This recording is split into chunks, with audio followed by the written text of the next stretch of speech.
ஈரானை மையப்படுத்தி அந்த பிராந்தியம் முழுவதிலும் நடந்து கொண்டிருக்கின்ற யுத்தத்தில் வெற்றி பெற்றது யார், பின்னடைவை சந்தித்தது யார் என்று அமெரிக்காவுக்கும் ஈரானுக்கும் இடையிலான ஒரு ஒப்பிட்டு பார்வையை கடந்த உண்மையின் தரிசனம் நிகழ்ச்சியில் மேற்கொண்டிருந்தோம்.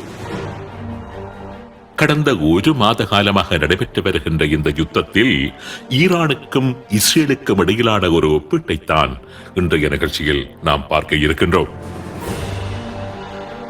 இதுவரையில் நடைபெற்ற யுத்தத்தில் வெற்றி பெற்றது யார் என்ற கேள்வியை எழுப்பினால், ஈரான் மீது விருப்பம் கொண்டவர்கள் ஈரான் தான் வெற்றி பெற்றுள்ளது என்றும், இஸ்ரேல் மீது விருப்பம் கொண்டவர்கள் இஸ்ரேல் தான் வெற்றி பெற்றுள்ளது என்றும் கூறுவார்கள். ஊடகங்களும் அந்த ஊடகங்கள் சார்ந்த தரப்பின் வெற்றியைத்தான் முதன்நிலைப்படுத்தும். ஆகவே ஊடக செய்திகளையோ அல்லது அந்தந்த நாடுகள் கூறி வருகின்ற செய்திகளையோ அடிப்படையாக வைத்து இந்த ஒப்பீட்டை நாங்கள் இன்று செய்யப்போவதில்லை. எங்கள் கண்களால் நாங்கள் பார்த்து அறிகின்ற விடயங்களை அடிப்படையாக வைத்துத்தான், அந்த அளவுகோலின் அடிப்படையில் தான் இந்த இரண்டு தரப்புகளுக்கு இடையிலான ஒப்பீட்டை இந்த நிகழ்ச்சியில் நாங்கள் செய்ய இருக்கின்றோம். என்னை பொறுத்தவரையில் தற்பொழுது நடைபெற்றுக் கொண்டிருக்கின்ற யுத்தம் அமெரிக்காவுக்கும் ஈரானுக்கும் இடையிலான யுத்தம் என்றே அடையாளப்படுத்தப்பட்டிருந்தாலும், உண்மையிலேயே இது ஈரானுக்கும் இஸ்ரேலுக்கும் இடையிலான ஒரு யுத்தம்தான். தனது ப்ராக்சிகளை முன்னிறுத்தி கடந்த 20-30 வருடங்களாக இஸ்ரேல் மீது ஈரான் புரிந்து வந்த யுத்தத்திற்கு அமெரிக்காவை முன்னிறுத்தி இஸ்ரேல் இன்று பதில் வழங்குகின்றது. இந்த யுத்தத்தில் ஈரானின் பிரதான இலக்கு எது என்றால், இஸ்ரேலை முழுவதுமாக அழிப்பது. உலக வரைபடத்தில் இஸ்ரேல் என்ற நாட்டை இல்லாமல் செய்வதுதான் ஈரானின் முதன்மையான இலக்கு. அடுத்தது பலஸ்தீன தேசத்தை நிறுவுவது. இந்த யுத்தத்தில் இஸ்ரேலின் இலக்கு எது என்று பார்த்தால், ஈரானை ஆக்கிரமிப்பதோ அழிப்பதோ இஸ்ரேலின் இலக்கு இல்லை. தன்னை அழிக்க விளைகின்ற ஈரானிடம் இருந்து தப்பி பிழைப்பதுதான் இந்த யுத்தத்தில் இஸ்ரேலின் இலக்கு. தன்னை அழிக்க முயற்சிக்கின்ற ஈரானை முடியுமானவரை பலவீனப்படுத்தி இஸ்ரேலை ஈரானினால் அழிக்க முடியாதபடி செய்வது. இஸ்ரேலினதும் ஈரானினதும் இந்த அளவுகோலின் அடிப்படையில் தான் நடைபெற்றுக் கொண்டிருக்கின்ற யுத்தத்தில் இதுவரையில் வெற்றி பெற்றுள்ளது யார் என்கின்ற பார்வையை நாங்கள் செலுத்த முடியும். இஸ்ரேலை பொறுத்தவரையில் இந்த யுத்தத்தில் அது பெற்றுள்ள மிகப்பெரிய வெற்றி என்னவென்றால், ட்ரம்பை உசுப்பேற்றி இந்த யுத்தத்திற்குள் அமெரிக்காவை கொண்டு வந்து விட்டுள்ளதுதான் இஸ்ரேலின் மிகப்பெரிய வெற்றி என்று கூறுவேன். இன்று ஈரானை எட்ட இஸ்ரேலின் இலக்குகளை நோக்கி இஸ்ரேல் நகர்வதற்கு அமெரிக்கா தான் மிக பெரும் பலமாக இஸ்ரேலுக்கு இருக்கின்றது.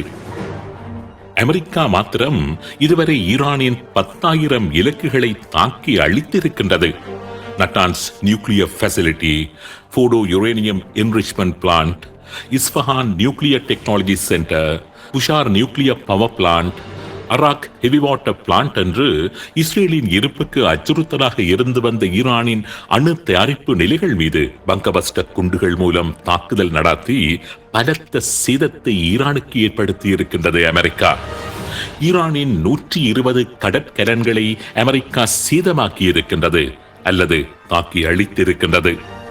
2 Su-22, 2 Su-24 குண்டுவீச்சு விமானங்கள் உட்பட ஈரானின் சுமார் 17 யுத்த விமானங்களை அமெரிக்கா இதுவரையில் தாக்கி அழித்திருக்கின்றது.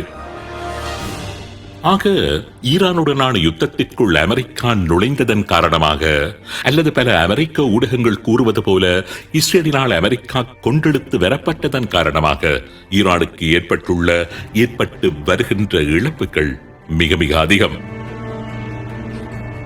ஈரானின் ஏவுகணை பலம் இதுவரையில் முழுவதுமாக அழிக்கப்படவில்லை என்பது உண்மைதான். ஈரான் இஸ்ரேல் மீது தொடர்ந்து பாலிஸ்டிக் ஏவுகணைகளை விதம் விதமாக ஏவிக்கொண்டிருக்கின்றது என்பதும், சேதங்களை இஸ்ரேலில் ஏற்படுத்திக் கொண்டிருக்கின்றது என்பதும் உண்மைதான். ஆனால் ஈரானுக்கு ஏற்பட்டு வருகின்ற சேதங்களுடன் ஒப்பிட்டு பார்க்கின்ற போது இஸ்ரேல் சந்தித்து வருகின்ற சேதம் என்பது ஒப்பீட்டளவில் குறைவு என்றுதான் கூற வேண்டியிருக்கின்றது. கடந்த ஒரு மாத காலப்பகுதியில் ஈரான் சுமார் 500 பாலிஸ்டிக் மற்றும் க்ரூஸ் மிசைல்ஸ்களை இஸ்ரேல் மீது ஏவியிருக்கின்றது. இந்த 500 ஏவுகணைகளில் வெறும் 44 ஏவுகணைகள் மாத்திரம்தான் இஸ்ரேல் மீது அதனது ஏவுகணை எதிர்ப்பு பொறிமுறைகளையும் மீறிச் சென்று தாக்குதல் நடத்தி இருக்கின்றது.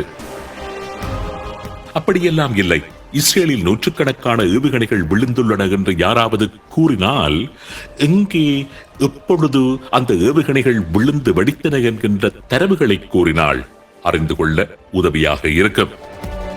ரஷ்ய மற்றும் சீன செய்மதி தொழில்நுட்பத்தினால் உறுதிப்படுத்தப்பட்ட கடந்த மார்ச் மாதம் 26ஆம் தேதிய தரவுகளின் அடிப்படையில் ஈரான் ஏவிய சுமார் 500 ஏவுகணைகளில் வெறும் 44 ஏவுகணைகள் மாத்திரம்தான் இஸ்ரேலில் நேரடியாக விழுந்து வெடித்து தாக்கத்தை ஏற்படுத்தி இருக்கின்றன. அந்த ஏவுகணை தாக்குதல்கள் காரணமாக 15 பேர் கொல்லப்பட்டு சுமார் 5400 பேர் வரையில் காயமடைந்துள்ளார்கள். அப்படியெல்லாம் இல்லை, ஆயிரக்கணக்கானவர்கள் கொல்லப்பட்டுள்ளார்கள் என்று நீங்கள் கூறுவீர்களே, ஆனால் அப்படி யார் சொன்னது? ஈரான் அப்படி கூறியிருக்கின்றதா அல்லது ஈரான் சார்பு ஊடகங்கள் அப்படி கூறியிருக்கின்றனவா என்பதை நீங்கள் கூற வேண்டும். இஸ்ரேலுக்கு எதிரான நூற்றுக்கணக்கான ஊடகங்கள், ஆய்வு நிலையங்கள் இருக்கின்றன. அவர்களில் ஒன்றாவது அப்படி கூறியிருக்கின்றதா? அப்படி கூறியிருந்தால் பின்னூட்டத்தில் இணைப்புகளை யாராவது பதிவிடுங்கள். உண்மைகளை உள்வாங்கிக் கொள்ள எங்களுக்கு உதவியாக இருக்கும். ஈரானில் இதுவரை 1937 மக்கள் கொல்லப்பட்டு 24,800 பேர் காயமடைந்துள்ளதாக ஈரானின் சுகாதார அமைச்சு கூறுகின்றது. இது ஈரானில் சிவிலியன்கள் பாதிக்கப்பட்ட கணக்கு. மனித உரிமை அமைப்பான HRENA கூற்றின்படி ஈரானில் இதுவரை 3,389 பேர் வரையில் கொல்லப்பட்டுள்ளதாகவும் அவர்களில் 1,167 பேர் ஈரானிய ராணுவத்தைச் சேர்ந்தவர்கள் என்றும் கூறப்படுகின்றது. ஈரானில் சுமார் 3.2 மில்லியன் மக்கள் இடம்பெயர்ந்துள்ளதாக ஐக்கிய நாடுகள் மனித உரிமைகள் அமைப்பு கூறுகின்றது. மறுபக்கம் ஈரானுடனான சண்டைகளில் இதுவரை 4 இஸ்ரேலிய படை வீரர்கள் மாத்திரம்தான் கொல்லப்பட்டுள்ளார்கள். இல்லை, பல ஆயிரம் இஸ்ரேலிய படை வீரர்கள் கொல்லப்பட்டு விட்டார்கள் என்கின்ற தரவு உங்களிடம் இருக்குமானால் அந்த ஆதாரங்களை தயவு செய்து பின்னூட்டத்தில் பகிர்ந்து கொள்ளுங்கள். கடந்த 1 மாத காலமாக தினமும் இஸ்ரேலிய வான்படை ஈரான் மீது பறந்தபடி ஈரான் மீது குண்டு தாக்குதல்களை நடத்தி வருகின்றது. ஒரு நாள் விடாமல் தினமும். ஆனால் இதுவரை இஸ்ரேலுக்கு சொந்தமான ஒரு விமானத்தை கூட ஈரானினால் சுட்டு வீழ்த்த முடியவில்லை. ஈரானின் தலைநகர் டெஹரான் மீது இஸ்ரேலிய விமானங்கள் கிட்டத்தட்ட ஒவ்வொரு நாளும் குண்டுகளை வீசி வருகின்றன. ஆனால் ஒரு இஸ்ரேலிய விமானம் கூட இதுவரை ஈரானினால் சுட்டு வீழ்த்தப்படவில்லை. அப்படி இஸ்ரேலிய விமானங்களை தாம் சுட்டு வீழ்த்தியதாக ஈரானும் இதுவரை அறிவிக்கவில்லை. கடந்த மார்ச் மாதம் 21ஆம் தேதி மாத்திரம் இஸ்ரேலிய வான்படைக்கு சொந்தமான ஒரு F-16 யுத்த விமானத்தை தாம் தாக்கியதாக ஈரான் அறிவித்திருந்தது.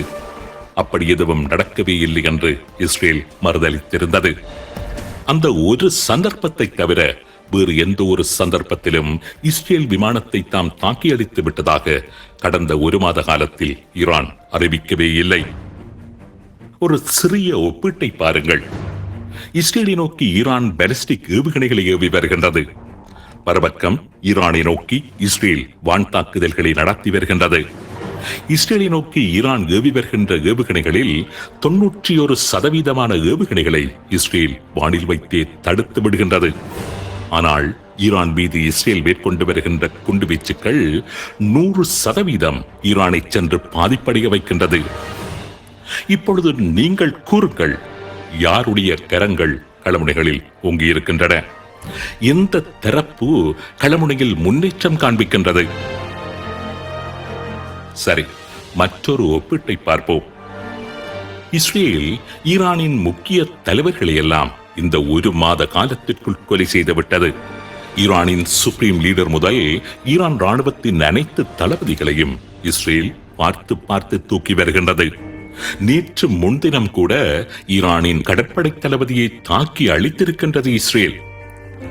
ஈரானின் ராணுவ தளபதி, புலனாய்வு பிரிவு தளபதி, பசிக் போர்ஸின் தளபதி, IRGCயின் தளபதி என்று எந்த ஈரானின் தலைவர்களை களத்தை விட்டு அகற்ற வேண்டும் என்று இஸ்ரேல் நினைக்கின்றதோ அந்த தளபதிகளை தட்டி தூக்கும் நிலையில்தான் இன்று ஈரானின் களமுனை இருந்து வருகின்றது. ஆனால் இஸ்ரேலை எடுத்துக்கொண்டால் இஸ்ரேலின் எந்த ஒரு தளபதியையும் ஈரானினால் நெருங்கக்கூட முடியவில்லை. இஸ்ரேலிய படைத்துறை தளபதிகளை மாத்திரமல்ல, சாதாரண இஸ்ரேலிய படையினரை கூட ஈரானினால் எதுவுமே செய்ய முடியவில்லை. சமூக வலைத்தளங்களில் தான் அவர்கள் பலரையும் அழிக்கின்றார்களே தவிர களத்தில் இஸ்ரேலிய தலைவர்கள் சுதந்திரமாக நடமாடிக்கொண்டுதான் இருக்கின்றார்கள். இத்தனைக்கும் இஸ்ரேல் என்பது மிகச் சின்னஞ்சிறிய நிலப்பரப்பை கொண்ட ஒரு நாடு. யாருமே இலகுவாக எங்கும் ஓடி ஒளிந்துவிட முடியாத ஒரு தேசம். ஆனால் ஈரான் என்பது கிட்டத்தட்ட ஐரோப்பிய கண்டத்திற்கு நிகரான நிலப்பரப்பை கொண்ட பரந்து விரிந்துள்ள ஒரு நாடு. ஐரோப்பாவில் எப்படி ஒரு நாட்டிற்கும் மற்றொரு நாட்டிற்கும் இடையில் தூரம் இருக்கின்றதோ அப்படியான தூரம்தான் ஈரானில் ஒரு ஊருக்கும் மற்றொரு ஊருக்கும் இடையில் இருக்கின்றது. அப்படி இருந்தும் ஈரானிய தலைவர்களால் அவர்களது சொந்த நாட்டிலேயே சுதந்திரமாக அவர்களால் நடமாட முடியவில்லை. இன்று ஒரு ஈரானிய தலைவரால் ஒரு தொலைக்காட்சி நிகழ்ச்சியில் கூட தோன்றி உரை நிகழ்த்த முடியாதவாறு அவரது சொந்த நாட்டிலேயே அவருக்கு பாதுகாப்பு அச்சுறுத்தல் இருக்கின்றது. இப்பொழுது நீங்கள் கூறுங்கள், நடந்து கொண்டிருக்கின்ற யுத்தத்தில் யாருடைய கரங்கள் ஓங்கி இருக்கின்றன? இஸ்ரேலில் யுத்தத்திற்கு எதிராக ஒரு சில மக்கள் ஆர்ப்பாட்டங்களை நடத்தி வருகின்றார்கள் என்பது உண்மைதான்.